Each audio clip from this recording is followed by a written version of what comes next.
بسم اللہ الرحمن الرحیم سلام علی من اتبع الہدی۔ لوگوں نے چھوڑ کر درے قرآن حق کو جب زہریلی داستانوں کو اپنا نشاں کیا، قرآن سے جو دور ہوئے دور خیر سے، اور شر کو اپنی فکر کا پھر آستاں کیا۔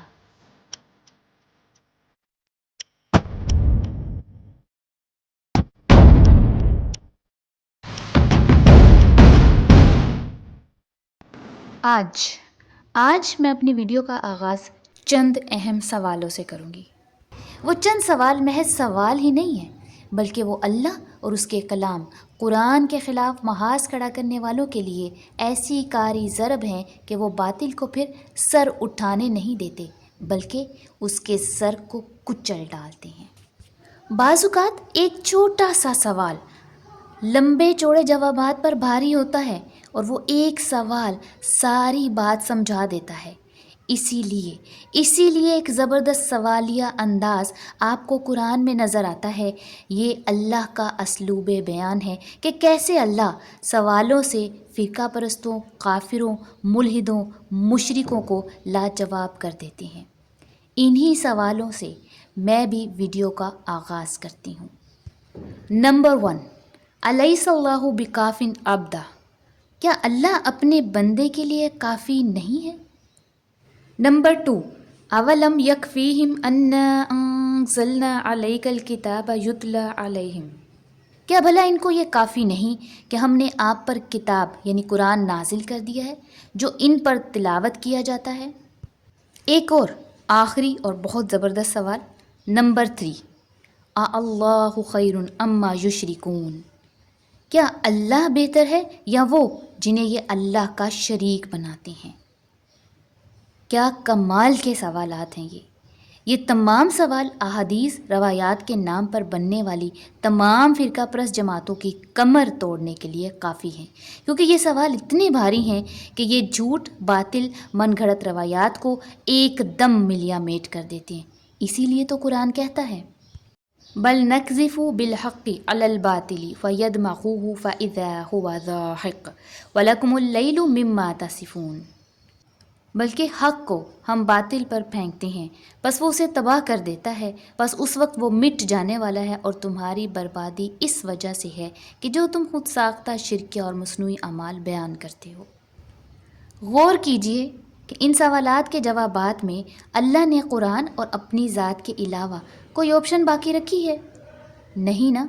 تو ہے ہمت و جرت آپ کے اندر یہ کہنے کی، سوالوں کا یہ جواب دینے کی کہ ہم کو اللہ اور اس کا نازل کردہ قرآن کافی نہیں؟ نعوذ باللہ، اللہ سے بہتر وہ شرکا ہیں مما یشرکون، جن کو اللہ کے احکام اور عبادہ میں شریک ٹھہرایا جاتا ہے۔ نعوذ باللہ، ہم میں تو یہ کہنے کی ہمت اور جرت نہیں، ہم تو ایسا نہیں کہہ سکتے، لیکن یہ جرت ہم ضرور رکھتے ہیں کہ ہم ان سوالوں کے کلیئر، واضح، دو ٹوک جواب دنیا کو بتا سکیں کہ اللہ اور قرآن ہمیں کافی ہے اور اللہ ہی خیر ہے۔ واللہ خیر و ابقا وَأَنْتَ خَيْرُ الْوَارِثِينَ وَهُوَ خَيْرُ الْحَاكِمِينَ فَاللَّهُ خَيْرٌ حَافِظًا وَاللَّهُ خَيْرُ الْمَاكِرِينَ وَأَنْتَ خَيْرُ الْغَافِرِينَ وَأَنْتَ خَيْرُ الْفَاتِحِينَ وَهُوَ خَيْرُ الْفَاصِلِينَ وَأَنْتَ خَيْرُ الرَّازِقِينَ وَهُوَ خَيْرُ النَّاصِرِينَ اَأَرْبَابٌ مُتَفَرِّقُونَ خَيْرٌ أَمِ اللَّهُ الْوَاحِدُ الْقَهَّارُ، کیا بہت سے متفرق رب بہتر ہیں یا ایک ہی اللہ جو بڑے غلبے والا ہے؟ بقیت اللہ خیر لکم ان کنتم مؤمنین، اللہ کے پاس باقی رہنے والا تمہارے لیے بہتر ہے اگر تم اللہ کو مانتے ہو۔ تو دیکھا آپ نے کہ اللہ نے اپنے بہترین تعارف میں اکثر مقامات پر لفظ خیر استعمال کیا ہے، لیکن دوسری جانب ابلیسی طرز پر متکبرانہ انداز میں دعویٰ فرعون بھی موجود ہے، اور وہ یہ کہتا ہے کہ انا ربکم الاعلیٰ، میں تمہارا رب اعلیٰ ہوں، ام انا خیر من ھذا الذی ھو مہین، میں موسیٰ سے بہتر ہوں۔ ہم سب اچھے سے جانتے ہیں کہ فرعون کا یہ دعویٰ جھوٹا ہے جو دنیاوی مال و دولت اور افرادی قوت پر کیا گیا، تو خیر کا دعویٰ کرنے سے کوئی خیر نہیں بن جاتا۔ خیر کون ہے؟ خیر کیا ہے؟ خیر کا معیار کیا ہے؟ خیر کہاں ہے؟ خیر الفاصلین خیر الحاکمین کی طرف رجوع کیا تو ہمیں معلوم ہوا کہ وما عند اللہ خیر و ابقا افلا تعقلون، جو اللہ کے پاس ہے بس وہی خیر اور باقی رہنے والا ہے، کیا تم عقل سے کام نہیں لیتے ہو؟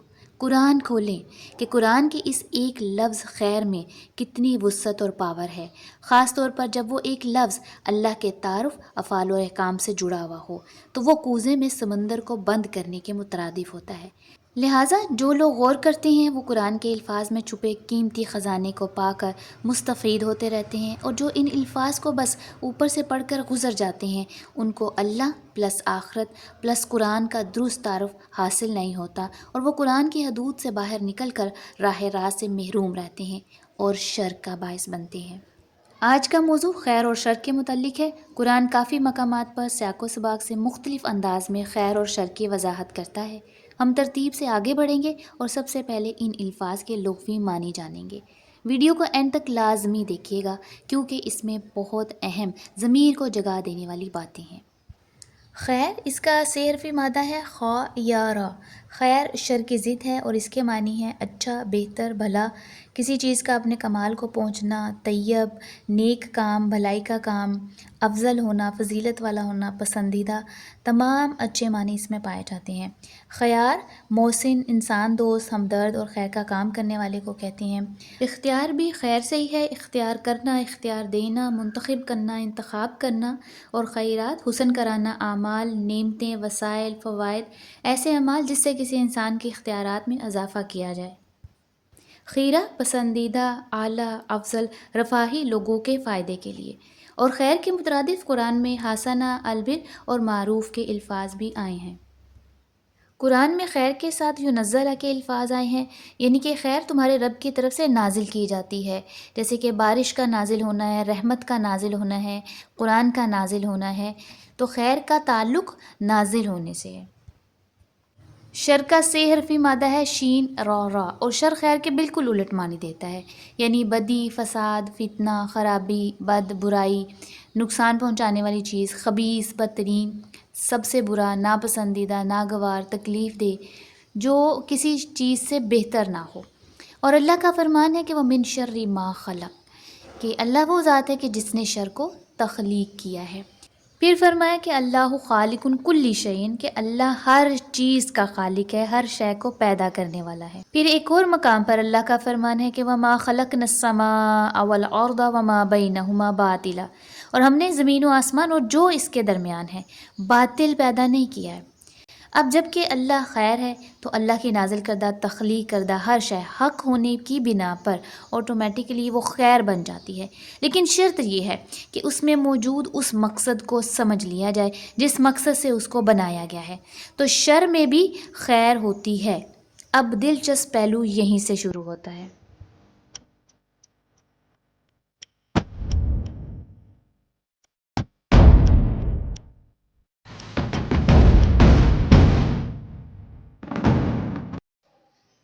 آپ دیکھیں کہ خیر اور شر دونوں کے معنی ایک دوسرے کے بالکل الٹ ہیں، اور جس شے کو اللہ تخلیق کرتا ہے یا نازل کرتا ہے وہ باطل نہیں بلکہ حق ہے۔ لہٰذا اللہ کا قرآن میں فرمان ہے کہ کل نفس ذائقۃ الموت ونبلوکم بالشر والخیر فتنہ والینا ترجعون، ہر انسان نے موت کا ذائقہ چکھنا ہے اور ہم انسان تمہیں آزمائیں گے خیر اور شر کے ساتھ بطور ٹیسٹ، اور ہماری طرف تم لوٹائے جاؤ گے۔ غور کیجئے کہ خیر و شر دونوں سے انسان کا ٹیسٹ لیا جا رہا ہے، اور ٹیسٹ لیا کیوں جاتا ہے؟ اس لیے کہ انسان کی پوشیدہ صلاحیتوں کو ظاہر کرنے کا یہ ذریعہ بنتا ہے۔ لہٰذا جو چیز بطور ٹیسٹ آپ کی زندگی کو بہتر بنانے کے لیے ہو وہ باطل نہیں ہو سکتی۔ اسی لیے سورۃ بقرہ کی آیات 155 سے 157 میں واضح لکھا ہے، سورۃ عنکبوت کی ابتدائی آیات اور سورۃ آل عمران 142 اور سورۃ توبہ 16 نمبر آیت اور سورۃ بقرہ 214 نمبر آیات سے روشنی ہو جاتی ہے کہ انسان کی زندگی میں یہ خیر اور شر کی شکل میں آزمائشیں کیوں آتی ہیں۔ اللہ کا فرمان ہے وَلَنَبْلُوَنَّكُمْ بِشَيْءٍ مِّنَ الْخَوْفِ وَالْجُوعِ وَنَقْصٍ مِّنَ الْأَمْوَالِ وَالْأَنفُسِ وَالثَّمَرَاتِ وَبَشِّرِ الصَّابِرِينَ، اور ہم تم کو آزمائیں گے ایسی شے سے جس کا تعلق خوف، بھوک، مالوں اور جانوں اور پھلوں کے نقصان سے ہوگا۔ حقیقت یہ ہے کہ ان حالات میں صرف صابرین کو خوشخبری سنا دو۔ جب ان کو کوئی مصیبت پہنچتی ہے تو وہ کہتے ہیں کہ ہم اللہ کے لیے وقف ہیں اور ہم اسی کی طرف جانے والے ہیں۔ اولئک علیہم صلوات من ربہم ورحمہ اولئک هم المہتدون، یہی لوگ ہیں کہ جن پر ان کے رب کی طرف سے نوازشیں ہیں اور رحمتیں ہیں، اور یہی لوگ ہدایت یافتہ ہیں۔ پھر سورۃ عنکبوت میں اللہ کا فرمان ہے احسب الناس ان یترکوا ان یقولوا آمنا وهم لا یفتنون، کیا لوگوں نے سمجھ رکھا ہے کہ وہ چھوڑ دیے جائیں گے یہ کہنے پر کہ ہم ایمان لے آئے اور وہ آزمائے نہیں جائیں گے؟ کیوں نہیں، ضرور آزمائش ہوگی، اور یہ آزمائش کس لیے ہوتی ہے؟ الذین صدقوا ولیعلمن الکاذبین، تاکہ اللہ ظاہر کر دے جو لوگ سچے ہیں اور ان کو بھی جو جھوٹے ہیں۔ تو حقیقت میں اللہ کی جانب سے شر اور خیر کی یہ آزمائشی بھٹی، یہ ٹیسٹ کندن کو سونا بنانے کے لیے ہے، انسان کی صلاحیتوں کو ظاہر کرتے ہوئے صابرین، محتدون، مومنین کی صف میں لا کھڑا کرتی ہے، اور ایسے انسان پر اللہ کی نوازشیں اور رحمتیں اور مدد نازل ہوتی ہے، اور انسان اللہ کے محبوب بندوں میں شمار ہو جاتا ہے، جو شخص، جو انسان شر اور خیر کے امتحان میں پورا اترتا ہے۔ اب یہاں بہت اہم سوال پیدا ہوتا ہے کہ کون سی شے کب شر اور کب خیر بنتی ہے، خیر کیا ہے، شر کیا ہے؟ اس کے لیے قرآن کے آیات میں بہترین رہنمائی موجود ہے۔ لیکن پہلی بات یہ غور کر لیجئے کہ اللہ کا فرمان ہے وَعَسَىٰ أَن تَكْرَهُوا شَيْئًا وَهُوَ خَيْرٌ لَكُمْ وَعَسَىٰ أَن تُحِبُّوا شَيْئًا وَهُوَ شَرٌّ لَكُمْ وَاللَّهُ يَعْلَمُ وَأَنتُمْ لَا تَعْلَمُونَ، اور ہو سکتا ہے کہ جس شے کو تم ناپسند کرتے ہو وہی تمہارے لیے بہتر ہو، اور ہو سکتا ہے جو شے تم پسند کرتے ہو وہی تمہارے لیے شر ہو۔ یقیناً یہ تو اللہ ہی جانتا ہے اور تم نہیں جانتے۔ اس کا مطلب کہ اے انسان، خیر اور شر کا علم بس اللہ کو ہے، اور تم سب جاہل ہو، لا علم ہو، تمہیں نہیں پتہ کہ تمہارے لیے کیا چیز نقصان دہ ہے اور کیا فائدہ مند، کس میں خیر ہے اور کس میں شر، یہ صرف اللہ جانتا ہے۔ لہٰذا ہم بس اللہ سے جانتے ہیں کہ اللہ نے ہمارے لیے کس میں خیر رکھی ہے اور ہمارے لیے کیا چیزیں شر ہیں۔ نمبر 1، خیر، اللہ کی ذات۔ اگین وہی کوشچن کہ اللہ خیر اما یشرکون، کہ اللہ بہتر ہے یا وہ لوگ جن کو تم اللہ کے ساتھ شریک ٹھہراتے ہو؟ تو جواب ملتا ہے واللہ خیر و ابقیٰ، اللہ کی ذات ہی خیر ہے اور باقی رہنے والی ہے۔ اب جن لوگوں کو اللہ کے احکام، اللہ کی عبادت میں شریک ٹھہرایا جاتا ہے، یہاں واضح طور پر ان لوگوں کے بارے انڈیکیشن دی جا رہی ہے کہ وہ تمہارے لیے خیر نہیں ہے، بلکہ وہ شر ہیں، جو اپنے اماموں، بزرگوں اور مقدس ہستیوں کا نام لے لے کر اللہ کے راستے سے دور کرتے ہیں۔ اللہ کا فرمان ہے وَمَن يَعْتَصِم بِاللَّهِ فَقَدْ هُدِیَ إِلَىٰ صِرَاطٍ مُسْتَقِیمٍ، جس نے اللہ کو مضبوطی سے تھام لیا، اس نے سیدھے راستے کی طرف ہدایت پا لی۔ نمبر 2، خیر قرآن ہے۔ اللہ کا فرمان ہے یا ایھا الناس قد جاءتکم موعظۃ من ربکم وشفاء لما فی الصدور وہدی ورحمۃ للمؤمنین، اے لوگو تمہارے پاس تمہارے رب کی طرف سے نصیحت آ چکی ہے، اور یہ مرض کی شفا ہے جو ذہنوں میں ہے، اور مومنوں کے لیے ہدایت اور رحمت ہے۔ قل بفضل اللہ وبرحمتہ فبذلک فلیفرحوا ھو خیر مما یجمعون، کہہ دو اللہ کا فضل اور اس کی رحمت یعنی قرآن، بس اس کے ساتھ ہی مومنوں کو خوش ہونا چاہیے، اور یہی قرآن بہتر ہے اس سے جو وہ جمع کرتے ہیں۔ پھر ایک اور مقام پر اللہ کا فرمان ہے یؤتی الحکمۃ من یشاء ومن یؤت الحکمۃ فقد اوتی خیرا کثیرا وما یذکر الا اولو الالباب، اللہ جس کو چاہتا ہے حکمت دیتا ہے یعنی قرآن، اور جس کو یہ حکمت دی جاتی ہے اس کو خیراً کثیرہ دی گئی، اور اسے عقل والے ہی نصیحت حاصل کرتے ہیں۔ پھر ایک جگہ پر قرآن کو لباس التقویٰ کہا گیا ہے، پھر فرمایا ذالک خیر، یعنی کہ یہ لباس التقویٰ، یہ قرآن خیر ہے، بہتر ہے تمہارے لیے۔ پھر بہت ہی اہم آیت اللہ کا فرمان ہے ان ینزل علیکم من خیر من ربکم واللہ یختص برحمتہ من یشاء واللہ ذو الفضل العظیم، اور یہ کہ تمہارے رب کی طرف سے تم پر خیر نازل کی جاتی ہے، اور اللہ اس خیر کو خاص کرتا ہے، رحمت کو خاص کرتا ہے، جو مشیت بناتا ہے، اور اللہ بڑے فضل والا ہے۔ پھر اس آیت پر بھی غور کیجئے یا ایھا الناس قد جاءکم الرسول بالحق من ربکم فآمنوا خیرا لکم وَإِن تَكْفُرُوا فَإِنَّ لِلَّهِ مَا فِي السَّمَاوَاتِ وَالْأَرْضِ وَكَانَ اللَّهُ عَلِيمًا حَكِيمًا، اے لوگو تمہارے پاس تمہارے رب کی طرف سے رسول حق لے کر آیا ہے، قرآن کے ساتھ آیا ہے، بس ایمان لے آؤ، یہ تمہارے لیے بہتر ہے۔ اور اگر تم اس قرآن کا انکار کرو گے، رسول کا انکار کرو گے، بس بے شک اللہ کے لیے ہے جو کچھ زمین اور آسمان میں ہے، اور اللہ جاننے والا حکمت والا ہے۔ تو خیر قرآن ہے، اللہ کا کلام ہے، اللہ کی ہدایت ہے، اس کے علاوہ روایات ہوں، من گھڑت حدیث ہوں، کسی میں بھی خیر نہیں ہے۔ یاد رکھیے اللہ کے بنائے معیار خیر کا درجہ رکھتے ہیں۔ نمبر 3، خیر آخرت، جنت، ولدار الآخرتی خیر للذین اتقوا افلا تعقلون۔ آخرت کا گھر یہ بہتر ہے ان لوگوں کے لیے جو اللہ کی نافرمانی سے بچتے ہیں، کیا بس تم عقل سے کام نہیں لیتے ہو؟ پھر جنت کے بارے میں خیر کا یہ لفظ آیا ہے کہ کل اذالک خیر ام جنت الخلد التی وعد المتقون کانت لہم جزاء و مسیرا۔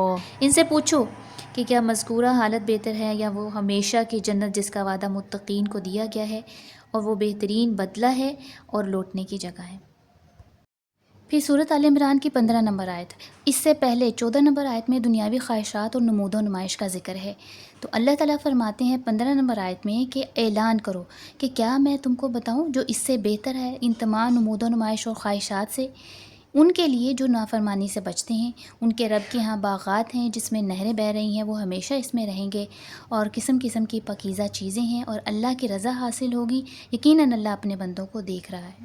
تو جنت جس کو اللہ نے خیر کہا ہے، اس کے مقابلے میں قرآن میں بڑے واضح طور پر شر کا ذکر بھی آتا ہے، اس کو بھی اللہ نے واضح کیا ہے۔ سورۃ حج کی 72 نمبر آیت میں اللہ کا فرمان ہے کہ جب ان کے سامنے ہماری آیات پیش کی جاتی ہیں جو بڑی واضح ہیں، تو آپ کافروں کے چہروں میں انکار کی کیفیت پہچان لوگے۔ قریب ہے کہ وہ حملہ کر دیں ان لوگوں پر جو ان کے سامنے ہماری باتیں پیش کرتے ہیں، آیات پیش کرتے ہیں، قرآن پیش کرتے ہیں۔ اعلان کر دو، کیا پھر میں تم کو اس سے بدتر انجام کی خبر دوں؟ یہ آگ ہے، اور اس کا اللہ نے وعدہ کیا ہے ان سے جو اللہ کی باتوں کا انکار کرتے ہیں، قرآن کا انکار کرتے ہیں، اور یہ بہت بری جگہ ہے لوٹنے کی۔ نمبر 4، یہ بہت ہی اہم نکتہ ہے کہ جس میں آپ کو یہ بتایا گیا ہے کہ کون سے ایسے لوگ ہیں یا کون سا گروہ ہے، کون سی امت ہے جو آپ کو خیر کی طرف دعوت دیتی ہے اور آپ کے لیے خیر ثابت ہوتی ہے۔ تو اللہ کا فرمان ہے، غور کیجئے، وَلْتَكُن مِّنكُمْ أُمَّةٌ يَدْعُونَ إِلَى الْخَيْرِ وَيَأْمُرُونَ بِالْمَعْرُوفِ وَيَنْهَوْنَ عَنِ الْمُنكَرِ وَأُولَٰئِكَ هُمُ الْمُفْلِحُونَ۔ اور چاہیے کہ تم سب ایک جماعت بن جاؤ جو صرف خیر یعنی قرآن کی طرف دعوت دے اور معروف کا حکم کرے اور منکرات سے روکے، یقیناً یہی لوگ فلاح پانے والے ہیں۔ تو آپ نے آیت پر غور کیا کہ کن لوگوں کو خیر کہا جا رہا ہے، کس امت کو خیر کہا جا رہا ہے؟ یہ وہ امت اور یہ وہ گروہ ہے جو صرف اور صرف قرآن کی طرف دعوت دینے والا ہے۔ پھر اگلی آیت میں فرمایا وَلَا تَكُونُوا كَالَّذِينَ تَفَرَّقُوا وَاخْتَلَفُوا مِن بَعْدِ مَا جَاءَهُمُ الْبَيِّنَاتُ وَأُولَٰئِكَ لَهُمْ عَذَابٌ عَظِيمٌ۔ اور نہ ہو جاؤ ان لوگوں کی طرح جو قرآن سے دور ہو گئے اور انہوں نے اختلاف کیا تھا اس کے بعد کہ ان کے پاس واضح احکام یعنی قرآن آ گیا، یقیناً یہی لوگ ہیں کہ ان کے لیے بڑا عذاب ہے۔ اسی طرح ایک اور بہت زبردست آیت جس میں اللہ کا فرمان ہے، غور کیجئے، تم خیر امت اخرجت للناس تأمرون بالمعروف وتنہون عن المنکر وتؤمنون باللہ وَلَوْ آمَنَ أَهْلُ الْكِتَابِ لَكَانَ خَيْرًا لَّهُم مِّنْهُمُ الْمُؤْمِنُونَ وَأَكْثَرُهُمُ الْفَاسِقُونَ۔ قرآن ماننے والو، تم ہی بہترین گروہ ہو، بہترین امت ہو جن کو لوگوں کی اصلاح کے لیے پیدا کیا گیا ہے۔ تم ہی معروف کا حکم دیتے ہو اور منکرات سے روکتے ہو، کیونکہ تم ہی اللہ کو لا شریک حاکم مانتے ہو، اور اگر اہل کتاب بھی اسی طرح مان لے تو ان کے لیے بھی یہ بہتر ہوتا، خیر ہوتا۔ ان میں سے ماننے والے بھی ہیں لیکن ان کی اکثریت نافرمانوں کی ہے۔ تو ان آیات پر آپ نے غور کیا کہ اللہ نے کیسے اس امت، اس گروہ کو خیر میں شمار کیا ہے کہ جو قرآن کی طرف یعنی خیر کی طرف بلانے والی ہے، اللہ کے احکامات کی طرف بلانے والی ہے۔ اب یہاں تک ان 4 پوائنٹس کو اچھی طرح سے سمجھ لیجئے، اس پر غور کیجئے کہ اللہ نے قرآن میں خیر کس کس کو کہا ہے۔ نمبر 1 اللہ کی ذات خیر ہے، نمبر 2 قرآن خیر ہے، نمبر 3 جنت اور آخرت اس کو خیر کہا گیا ہے، نمبر 4 وہ جماعت جو قرآن یعنی خیر کی طرف دعوت دینے والی ہے اور امر بالمعروف نہی عن المنکر کو واضح کرتی ہے۔ اب انہی 4 پوائنٹس کے ساتھ میں شر الدواب، شر البریہ، خیر البریہ کا ذکر بھی کروں گی تاکہ بات آپ کے لیے کلیئر ہو جائے۔ اللہ کا فرمان ہے وَلَا تَكُونُوا كَالَّذِينَ قَالُوا سَمِعْنَا وَهُمْ لَا يَسْمَعُونَ۔ ان لوگوں کی طرح نہ ہو جانا جو کہتے ہیں کہ ہم نے سن تو لیا لیکن وہ دل سے قرآن کی بات نہیں مانتے۔ ان شر الدواب عند اللہ الصم البکم الذین لا یعقلون، بے شک اللہ کے ہاں بدترین لوگ قرآن نہ سننے والے بہرے، قرآن کی باتیں نہ کرنے والے گونگے ہیں، جو کچھ نہیں سمجھتے، عقل سے کام نہیں لیتے، قرآن پر غور و فکر نہیں کرتے۔ پھر اللہ کا فرمان ہے ان شر الدواب عند اللہ الذین کفروا فہم لا یؤمنون، یقیناً اللہ کے ہاں بدترین مخلوق وہ ہے، بدترین لوگ وہ ہیں جو قرآن کا انکار کرتے ہیں اور وہ اللہ کی آیات کو نہیں مانتے۔ پھر اللہ نے قرآن میں خیر البریہ اور شر البریہ کے فرق کو بھی واضح طور پر بیان کیا ہے۔ اللہ کا فرمان ہے ان الذین کفروا من اہل الکتاب والمشرکین فی نار جہنم خالدین فیہا اولئک ہم شر البریہ، بے شک کافر اہل کتاب اور مشرکین میں سے وہ سب جہنم کی آگ میں ہوں گے، اس میں ہمیشہ رہیں گے، یہی لوگ ہیں کہ وہ بدترین مخلوق ہے۔ پھر خیر البریہ کے بارے میں اللہ کا فرمان ہے ان الذین آمنوا وعملوا الصالحات اولئک ہم خیر البریہ، بے شک جو لوگ ایمان بالغیب لائے، انہوں نے قرآن کے مطابق معیاری عمل کیے، یہی لوگ بہترین مخلوق ہیں۔ اب آپ ان آیات کی روشنی میں بہت اچھے سے فیصلہ کر سکتے ہیں کہ آپ کا شمار کس میں ہوتا ہے۔ بہترین امت میں ہوتا ہے جو قرآن کی طرف دعوت دینے والی ہے، خیر البریہ میں ہوتا ہے کہ جو لوگ قرآن پر ایمان بھی لاتے ہیں اور قرآن کے مطابق معیاری کام بھی کرتے ہیں، یا پھر شر الدواب اور شر البریہ میں آپ کا شمار ہوتا ہے، جو قرآن کی بات کو سنتے نہیں ہیں، قرآن کی آیات کو وہ مقام نہیں دیتے، جو قرآن کو مانتے نہیں ہیں، جو قرآن کو پس پش ڈال دیتے ہیں۔ ان آیات پر غور کرنے سے آپ بہت اچھے نتیجے اور فیصلے تک پہنچ سکتے ہیں۔ اب ایک اور مقام جو ہوش دلانے کے لیے کافی ہے، اللہ کا فرمان ہے وَمَن يَعْمَلْ مِثْقَالَ ذَرَّةٍ خَيْرًا يَرَهُ، پس جس کسی نے بھی ذرہ برابر بھی خیر کا کام کیا ہوگا، قرآن کے مطابق عمل کیا ہوگا، وہ اس کو دیکھ لے گا۔ وَمَن يَعْمَلْ مِثْقَالَ ذَرَّةٍ شَرًّا يَرَهُ، پس جس نے بھی قرآن سے ہٹ کے کوئی بھی ذرا سا بھی عمل کیا ہوگا تو وہ اس کو بھی دیکھ لے گا، اس شر کو دیکھ لے گا۔ تو یہاں بھی آپ کو شر اور خیر کی پہچان بہت اچھے سے ہوتی ہے اور بہت زبردست طریقے سے اللہ نے آپ کو یہ فرق سمجھا دیا ہے۔ نمبر 5، آخری پوائنٹ بہت ہی اہم کہ خیر اللہ کے فطری قوانین بھی ہیں، مسلم اور غیر مسلم میں فرق کیے بغیر ہر ایک کو اللہ کے یہ فطری قوانین فائدہ پہنچا رہے ہیں۔ لفظ خیر کو اگر فطری قوانین کے تناظر میں مزید گہرائی سے سمجھا جائے تو خیر محض ایک اخلاقی اصطلاح نہیں رہتی بلکہ ایک کائناتی اصول بن جاتا ہے۔ مثلاً بیج کی مثال ہم لیتے ہیں، ایک بیج کے اندر درخت بننے کی صلاحیت موجود ہوتی ہے، مناسب مٹی اس کے لیے خیر ہے، ہوا پانی وہ خیر ہے، سورج کی روشنی خیر ہے، مناسب ماحول اس کے لیے خیر ہوتا ہے، کیونکہ یہ سب عوامل بیج کو اس کی تکمیل تک پہنچاتے ہیں۔ لیکن اگر پانی اتنا زیادہ ہو جائے کہ بیج سڑ جائے تو وہی پانی خیر نہیں رہتا۔ اس سے معلوم ہوتا ہے کہ خیر کا تعلق توازن اور درست مصرف سے بھی ہے۔ خیر وہ چیز ہے جو کسی شے کو اس کے اصل فطرت اور مقصد کے مطابق آگے بڑھائے، اسے مکمل کرے اور اس کی فطری صلاحیتوں کو پروان چڑھائے۔ خیر کا تعلق توازن اور درست مصرف سے بھی ہے۔ فطری قوانین میں ہر چیز ایک خاص مقصد اور نظام کے تحت کام کرتی ہے، جب کوئی چیز اس مقصد کو پورا کرتی ہے تو وہ خیر کا مظہر بنتی ہے۔ تو اللہ کے ان قوانین کو سامنے رکھا جائے تو معلوم ہوتا ہے کہ خیر وہ چیز عمل قوت ہے جو کسی وجود کو اس کے فطری مقصد کی تکمیل، نشوونما، توازن، بقا اور فلاح کی طرف لے جائے۔ اور اس کے مقابلے میں شر وہ چیز ہے جو اس نشوونما، توازن اور فلاح میں رکاوٹ کا باعث بنے یا اسے تباہ کر دے۔ اب آپ غور کیجئے کہ اللہ نے قرآن کو خیر کے ساتھ ساتھ میزان بھی کہا ہے۔ اللہ الذی انزل الکتاب بالحق والمیزان، کہ اللہ ہے جس نے حق کتاب نازل کی ہے اور یہ میزان ہے۔ پھر اللہ قرآن کے لیے فطرت کے الفاظ بھی استعمال کرتا ہے۔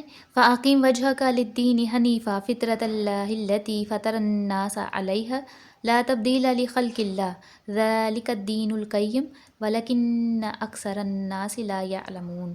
بس آپ اپنی توجہ قائم رکھیں دین کے لیے یکسو ہو کر، یعنی قرآن کی طرف، اور یہ قرآن اللہ کا قانون فطرت ہے جس کی بنیاد پر اللہ نے انسان کو پیدا کیا ہے۔ اللہ کے قانون میں کوئی تبدیلی نہیں، یہی قائم رہنے والا دین ہے، لیکن لوگوں کی اکثریت جاہل ہے، علم نہیں رکھتی۔ اب آپ غور کیجئے کہ قرآن خیر بھی ہے، فطرت بھی ہے اور میزان بھی ہے، یعنی قرآن ایک ایسا متوازن دین ہے، ایسا فطری توازن دیتا ہے کہ جس سے انسانی زندگیوں میں بگاڑ جنم نہیں لیتا، انسان اپنے اصل مقصد کی تکمیل کو پہنچتا ہے۔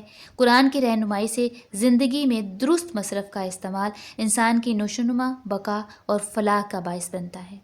تو اسے آپ بآسانی سمجھ سکتے ہیں کہ اللہ خیر ہے، آخرت خیر، قرآن خیر اور وہ امت خیر جو قرآن کی طرف دعوت دیتی ہے۔ اس کا مقصد بھی صلاحیتوں کو پروان چڑھاتے ہوئے ایک انسان کے لیے حقیقی مقصد کی تکمیل، ذہنی جسمانی نشوونما، توازن، بقا اور فلاح کا باعث بننا ہے۔ جیسا کہ قرآن خیر ہے اور بالخیرات قرآن کے مطابق کیے جانے والے اعمال اور کام ہیں۔ اللہ کا فرمان ہے ثم اورثنا الکتاب الذین اصطفینا من عبدنا فمنہم ظالم لنفسہ ومنہم مقتصد ومنہم سابق بالخیرات باذن اللہ ذلک هو الفضل الکبیر۔ غور کیجئے اس آیت پر، بہت زبردست آیت ہے جو موجودہ حالات کا نقشہ بھی کھینچتی ہے کہ جب اللہ نے اپنے بندوں کو کتاب کا یعنی قرآن کا وارث بنایا تو لوگ 3 دھڑوں میں تقسیم ہو گئے۔ نمبر 1، فَمِنْهُمْ ظَالِمٌ لِّنَّفْسِهِ، یہ وہ گروہ ہے جو اپنے اوپر ظلم کرنے والا ہے۔ اور ظالم کون ہے؟ وَمَن لَّمْ يَحْكُم بِمَا أَنزَلَ اللَّهُ فَأُولَٰئِكَ هُمُ الظَّالِمُونَ، کہ جو لوگ اللہ کی نازل کردہ کتاب یعنی قرآن کے مطابق فیصلہ نہیں کرتے، یہی لوگ ظالم ہیں۔ نمبر 2، وَمِنْهُمْ مُقْتَصِد، یہ وہ لوگ ہیں جو منافق ہوتے ہیں، کتاب کے بعض حصے کو تو مانتے ہیں اور بعض حصے کا انکار کرتے ہیں۔ یہ اپنی من پسند حدیث اور روایات کے نام پر ایک درمیان کا راستہ چاہتے ہیں، اسی لیے اللہ نے ان کے بارے میں فرمایا ہے ان یریدون ان یتخذوا بین ذلک سبیلا، کہ اللہ اور رسول کی باتوں میں یہ فرق کرنے والے منافق لوگ درمیان کا راستہ چاہتے ہیں۔ اور پھر ہے تیسرا گروہ، وَمِنْهُمْ سَابِقٌ بِالْخَيْرَاتِ بِإِذْنِ اللَّهِ، اللہ کے حکم کے مطابق قرآن کے کام میں سبقت لے جانے والا، قرآن کی دعوت دینے والا، قرآن کے مطابق عمل کرنے والا۔ پھر اللہ کا فرمان ہے اللہ کے فرما بردار بندے اللہ اور آخرت کو قرآن کے مطابق مانتے ہیں اور وہ قرآن کے معروف کے مطابق حکم دیتے ہیں اور منکرات کو روکتے ہیں، اور احکامات وحی کے بارے میں وہ بہت تیزی سے عمل کرتے ہیں۔ یقیناً یہی لوگ صالحین میں سے ہیں۔ وَمَا يَفْعَلُوا مِنْ خَيْرٍ فَلَن يُكْفَرُوا وَاللَّهُ عَلِيمٌ بِالْمُتَّقِينَ، جو بھی وہ قرآن کے مطابق کام کریں گے پھر اس کی ناقدری ہرگز نہیں کی جائے گی، یقیناً اللہ متقیوں کے بارے جاننے والا ہے۔ اسی سلسلے میں ایک اور بہت زبردست آیت، اللہ کا فرمان ہے وَلِكُلٍّ وِجْهَةٌ هُوَ مُوَلِّيهَا فَاسْتَبِقُوا الْخَيْرَاتِ أَيْنَمَا تَكُونُوا يَأْتِ بِكُمُ اللَّهُ جَمِيعًا إِنَّ اللَّهَ عَلَىٰ كُلِّ شَيْءٍ قَدِيرٌ۔ یقیناً ہر گروہ کے لیے ایک مرکز ہوتا ہے، وہ اس مرکز کو والی مقرر کرنے والا ہے، بس تم قرآنی احکام ماننے میں ایک دوسرے سے سبقت لے جاؤ، جہاں کہیں بھی تم ہو اللہ تم کو ایک جماعت بنا کر لائے گا، یقیناً اللہ ہر شے پر قدرت رکھنے والا ہے۔ اب آپ اس آیت میں دیکھیں کہ یہاں بھی فاستبقوا الخیرات کے الفاظ آئے ہیں اور یہاں بھی اللہ نے بہت ہی زبردست انداز میں بات کی ہے۔ اللہ کا فرمان ہے لِكُلِّ جَعَلْنَا مِنْكُمْ شِرْعَةً وَمِنْهَاجًا وَلَوْ شَاءَ اللَّهُ لَجَعَلَكُمْ أُمَّةً وَاحِدَةً وَلَكِنْ لِيَبْلُوَكُمْ فِي مَا آتَاكُمْ فَاسْتَبِقُوا الْخَيْرَاتِ إِلَى اللَّهِ مَرْجِعُكُمْ جَمِيعًا فَيُنَبِّئُكُمْ بِمَا كُنْتُمْ فِيهِ تَخْتَلِفُونَ۔ اور ہم نے تم سب کے لیے ایک شریعت اور ایک طریقہ مقرر کیا تھا، اور اگر اللہ کوئی جبری ہدایت کا قانون بنا دیتا تو یقیناً تم سب کو ایک ہی قرآنی گروہ بنا دیتا، بلکہ وہ جبر نہیں کرتا، وہ اختیار دے کر تم کو آزماتا ہے اس قرآن کے ذریعے جو اس نے تم کو عطا کیا ہے، بس تم قرآنی احکام ماننے میں ایک دوسرے سے سبقت لے جاؤ، تمہارا سب کا لوٹنا اللہ کی طرف ہے، پھر وہ تم کو بتائے گا جس میں تم اختلاف کرتے ہو۔ خیر اور شر کے حوالے سے قرآن کے اس قدر تفصیلی بیان کے بعد کیا کوئی گنجائش باقی رہتی ہے کہ ہم خیر یعنی قرآن کی طرف اپنا مکمل رخ نہ کریں؟